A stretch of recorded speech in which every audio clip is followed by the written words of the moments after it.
Story 1. The Late Night Store Encounter. There's a convenience store just off the interstate not far from my place. It's the sole business operating around the clock in my remote, isolated town. The journey takes roughly 25 minutes when I'm pushing the speed limit, which happens frequently. For you urban dwellers, that's practically neighboring distance. My sleeping patterns are completely messed up, so I've visited that convenience store numerous occasions. I consider myself fairly ordinary looking and unremarkable, allowing me to go unnoticed easily, though I suspect some night shift employees might recognize me by this point. This incident occurred just 7 days ago, so the memories remain vividly clear. It was after midnight and I was programming on my computer. My concentration and efficiency are strongest between 9 p.m. and 3 a.m., so I was experiencing that productive zone every dedicated worker desires. The challenge with late-night work sessions is the sudden shift from complete comfort to extreme hunger within moments, which is precisely what caused me to shut everything down and search for food around the sensible time of 2 a.m. For context, the interstate leading to the convenience store resembles a local route more than a major highway, so traffic is typically sparse. The journey was fairly unremarkable. I arrived at the convenience store, requested a sub from the deli counter, and wandered the store while waiting. The combination of caffeine I'm constantly running on and my inherent ADHD makes remaining stationary challenging, so I was essentially moving around one section of the establishment when I observed something unusual. Positioned in front of one of the refrigerator units along the store's rear wall was someone seated cross-legged on the floor. It was such a strange sight that I initially dismissed it, then quickly looked back to confirm I hadn't hallucinated. And I hadn't. There was genuinely someone sitting on the ground at the aisle's end, positioned toward the refrigerator as though studying it. I could only distinguish the tan jacket and denim pants he wore. I needed a clearer view of this individual. At least his face. So I moved several aisles over. My strategy was to quickly round the corner, observe him properly, then retreat back up an aisle, ideally before being noticed staring. Blatantly watching strangers is undeniably impolite, so I wanted to avoid getting caught doing so. I attempted to appear inconspicuous, or at minimum seem like I was examining the merchandise, but apparently I failed at that. Because the instant I turned the corner to observe him, he jerked his head around and locked eyes with me. His reaction was so sudden that I actually became paralyzed for several moments, losing track of why I was even there initially. And believe me, one glimpse at this individual confirmed he was anything but ordinary. Disregard the sitting on the ground and staring into refrigerators. This person was definitely under the influence of something, which I determined from his unnaturally dilated eyes and the manner his lip was trembling, like it was completely shaking, almost as though he were freezing. Except it was actually somewhat warm inside and he was also wearing outerwear. His body position was completely contorted too, like he was straining rather than relaxing, if that's comprehensible. But the most disturbing aspect by far was the expression he directed at me. He wasn't grinning and he wasn't frowning either. He was staring vacantly at me with this lifeless gaze that made it appear like he might actually be deceased. The entire scene was incredibly unsettling. After staring at one another for an awkward duration, I finally looked away and moved up one of the aisles, anxious to collect my food and depart. It wasn't prepared yet though. I remained at the counter and waited. The nervousness was affecting me, so I positioned myself to face the store section where the individual had been sitting. I was partially expecting him to appear from one of the aisles, at which moment I'm uncertain what I would have done, but he never did. Eventually my food was ready. I quickly exited the establishment without additional thought. I assumed that was the conclusion, but as I was turning to return to the interstate, I noticed something shift in my peripheral vision. I glanced back toward the establishment and observed someone sprinting at maximum speed from the store entrance to the parking lot's far edge. I was already halfway onto the interstate at that moment, but as soon as I spotted what appeared to be a tan jacket, I knew it was him. As I drove past the convenience store, I looked over at it once more to witness that individual was now climbing into a pickup. I didn't even want to consider what someone like that could possibly be rushing to accomplish at 2 a.m. I was simply relieved I had nothing to do with it. I accelerated away, just wanting to arrive home safely. After several minutes, the final fluorescent storefront illumination disappeared into darkness behind me, and I was driving through empty nothingness once more. I'm accustomed to being the sole vehicle on the route when it's that late at night, which is why it was so startling when I noticed headlights in my rearview mirror, but it was even more startling when I realized the headlights were advancing, meaning they were traveling faster than me, and I wasn't exactly observing the speed regulations. My initial thought was that I was about to be stopped by law enforcement, so I instinctively reduced speed slightly. The headlights continued approaching, and I knew what was about to occur. Police emergency lights were about to begin flashing, and my night was about to be destroyed, but once the vehicle finally got close enough, I realized it wasn't law enforcement. It was that individual. That individual from the convenience store. It was the identical vehicle from the parking lot. I've never been more certain of anything in my existence. I slammed my foot back on the accelerator and returned to speed. The individual behind me started flashing his lights at me and honking, and I didn't know how to respond. Attempt to outpace him or stop and simply hope that he'd continue past. I was in a sedan and he was operating a pickup, so I calculated I could outpace him. The faster I traveled, though, the more frightened I became. I can only characterize that sensation as genuine terror, the feeling that you're literally approaching death. By the time I'd reached 100 miles per hour, the voice in my mind was screaming that I was going to perish if I kept accelerating. I swerved into the right lane, hoping he'd shoot past me, but instead he actually swerved to remain behind me. I began reducing speed with the intention of stopping on the shoulder, but the instant I removed my foot from the accelerator, the pickup actually collided into me. I gripped the steering wheel to stabilize the vehicle and understood I was in a life-or-death situation. The individual pursuing me was attempting to kill me. Everything was occurring so rapidly I couldn't process. I knew he was going to attempt ramming me again, and at that velocity, I knew I would be fortunate not to spin out. I don't know if it was the terror or my survival instincts activating, but the instant I saw him attempt it, I swerved to the left and slammed on the brakes. The pickup shot past me and I watched as he swerved back and forth several times before spinning out and shooting off the interstate into the field. Despite how violently my hands were trembling and how terrified I was, I forced myself to begin driving again. I sped the complete way home. As soon as I got inside, I contacted the police and reported the incident, although it's not like I could precisely describe where everything had occurred. They documented my statement anyway, and I was happy to provide it. I know for certain that convenience store had surveillance cameras in their parking lot, so I'm fairly confident they'll end up apprehending that individual. It's only been 7 days since this occurred, but I haven't heard anything yet. My vehicle isn't damaged too severely, but I still need to get it repaired. As for why in the world that individual had pursued me, your speculation is as valid as mine. I just hope I never encounter him again. Story 2, The Stranded Woman. This occurred in the summer of 2022. I was 25 and working what I suppose you'd call an unconventional logistics position. I was transporting refurbished electronics and custom PC components for this last-mile delivery startup that was attempting to compete with Amazon in unusual rural markets. The routes were extensive and completely unpredictable. Sometimes I'd be operating for 12 hours continuously, often through the night, reaching these isolated parts of the Southwest that most delivery companies refused to service. The compensation was adequate enough to make it worthwhile, and I didn't mind the extended drive since I had grown up in a road-tripping type household. This specific night, I was deep into the final segment of a Phoenix to Lovington run. It was approximately 1 in the morning, and I was winding through this barren stretch of Route 82, past the outskirts of Lincoln National Forest in southern New Mexico. If you've never operated through that region at night, it's difficult to describe how isolated it feels. The route is narrow and poorly illuminated. You might encounter another vehicle every 20 or 30 minutes if you're fortunate, but here's the thing about that specific stretch. It's also the only accessible route cutting through the region for miles. The GPS alternatives would add approximately 2 hours to the journey, winding you way north through Carrizozo or something similar. So if you needed to travel from point A to point B in that part of New Mexico, you essentially have to use Route 82.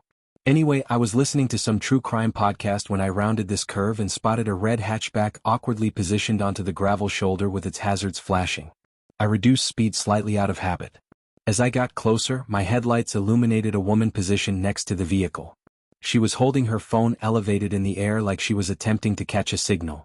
My first instinct was to simply drive past. I mean, I'm not heartless, but I'm also not naive about the kinds of situations you can walk into in that part of the state at that time of night. But then I started considering my own girlfriend or my sister and how I would want someone to stop if they were stranded in the middle of nowhere. Plus, I wasn't completely defenseless. I had a Glock 43 holstered just under my steering column. I never explicitly received permission from the company to arm myself, but given some of the regions we delivered to, it seemed like common sense to me. I reduced speed and lowered the passenger window a couple inches.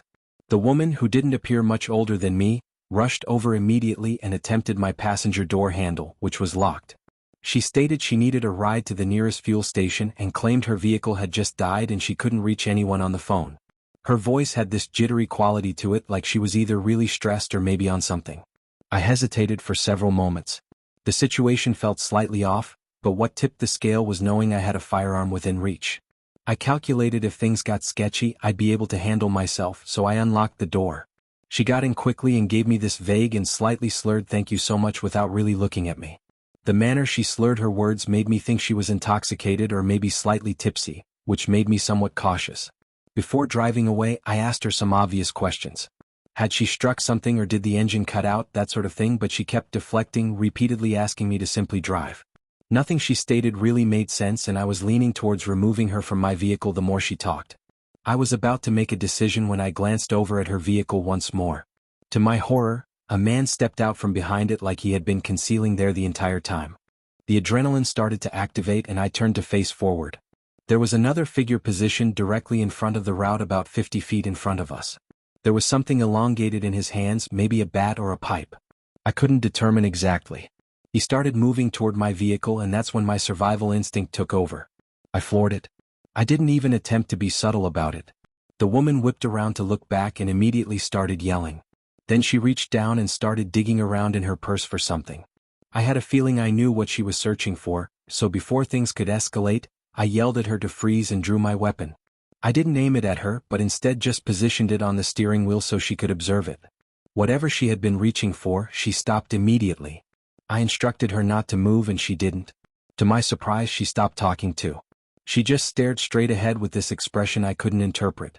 Fortunately for her, we were less than 30 minutes from Artesia. After a somewhat tense half hour, I arrived into a fuel station.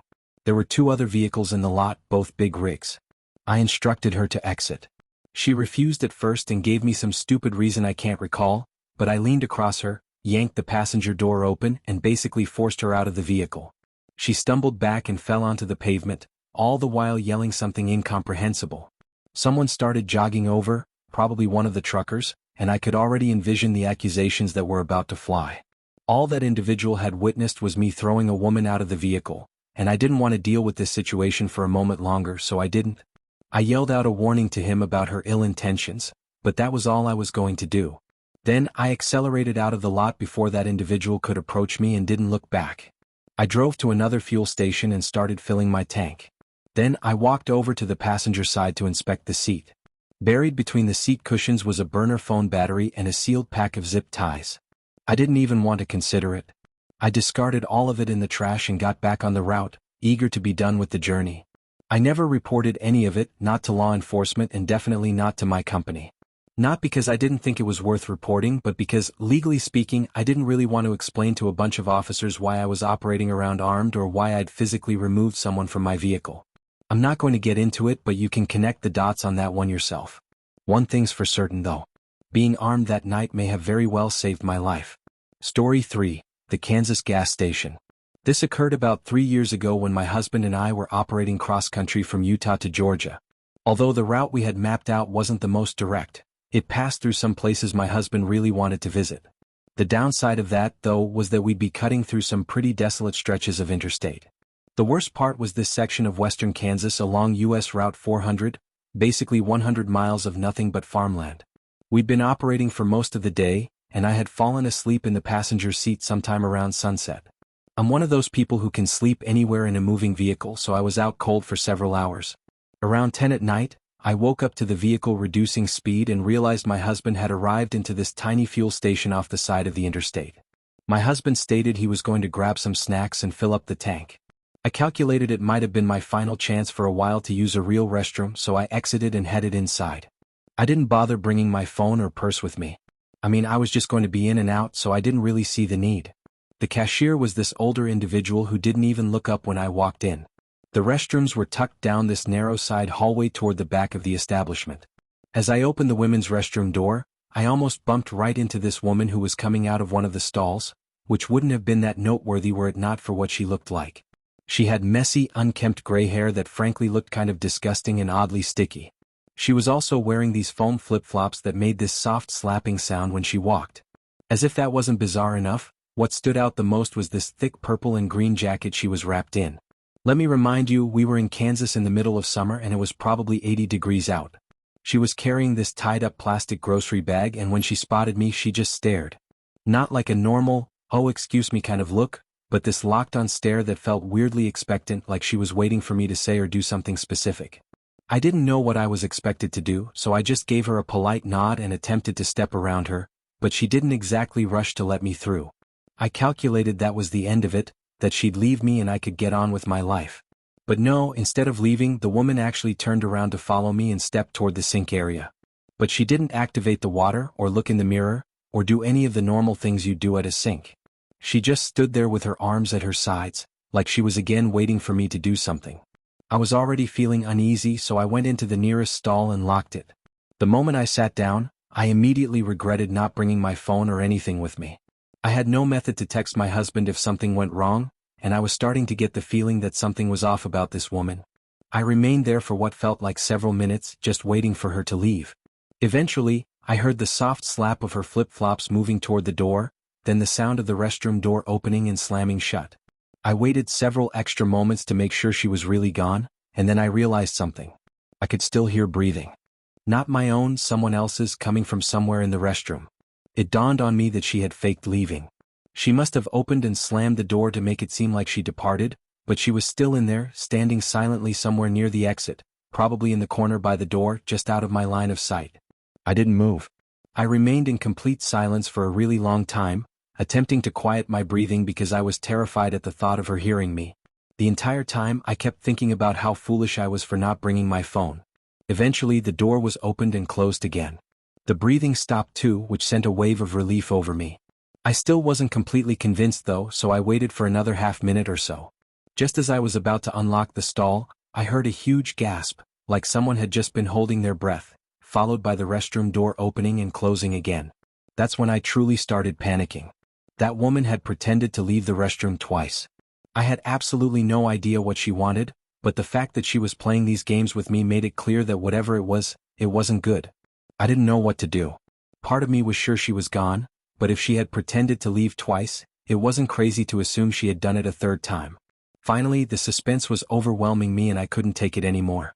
I unlocked the stall as quietly as I could and stepped out, fully expecting to observe her standing there, but the restroom was empty. I washed my hands as quickly as possible and stepped out of the restroom. I had no idea where the woman had gone or if she was waiting for me somewhere else in the establishment. When I returned to the main part of the establishment, there was this large man checking out at the counter.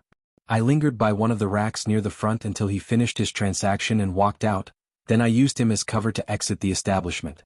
I calculated if the woman was waiting outside, at least there would be another person around. Part of me thought I was being overly paranoid, but that thought was shattered the instant I stepped outside. As soon as I exited the establishment, I spotted her again.